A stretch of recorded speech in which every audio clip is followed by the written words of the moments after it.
Hey y'all, I got some shit would need to be said, okay? I'm gonna try to get through it real quick. I saw this video on YouTube. I'm gonna leave the link below so you guys can check it out, of this little boy who was on TikTok who basically had to put this woman in her place, right? Because she was talking about how she wanted to get box braids, and then she said all these people came at her and was, saying, oh, that's cultural appropriation. You can't get box braids, blah, blah, blah, right?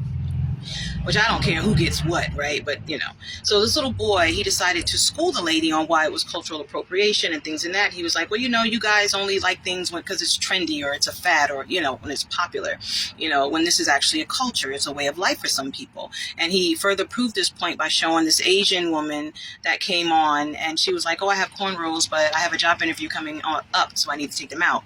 And then it was a white woman that came on, and she was like, oh, I have these box braids, but I have a board meeting to go to, so I need to take them out, right? And I thought that was interesting because I'm like, well, if I had a job interview to go to, I wouldn't take my braids out.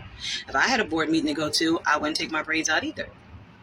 So that does prove a point, right? That some people use it just for fad or trendy and not because they actually like it or like the people behind it, right?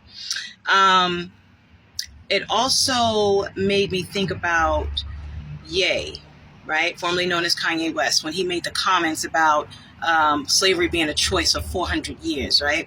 And a TMZ employee, Van Lathan, he got all bent out of shape saying, oh, how can you say that it was a choice? And a lot of us are being marginalized right now due to the effects of slavery, and you're sitting up here being this genius and this artist and living your life, and all of us are living through the effects of racism and whatever, right? Well, who's to say that Kanye West isn't living through the effects of racism either, right? Who's to say that he's any different just because he's an artist, right? It's kind of sounded like the dude was a little jealous. But anyway, when I thought about it a little further, I was like, you know what, that kind of makes sense, because when you have all these people, not saying that black folks, was like, oh yeah, we'll be slaves or whatever, right? When you caught off guard, you caught off guard, right?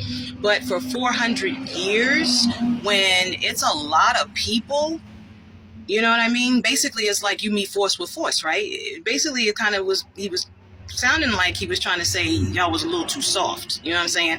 Like if somebody is coming at you with force, then it seems like you need to balls up and meet force with force, right? You don't let somebody just take over your shit, let alone for 400 years, right? And, people get complacent and they get conditioned. I even watched this video of this one black lady when a white person was interviewing her saying, are you mad because we took over everything? And they're like, yeah, we're mad because you left us with nothing. And then she was like, yeah, but, how do you feel now? She was like, I mean, I understand, why you did what you did and da-da-da-da, and, and she got all soft about it, right? And I was just like,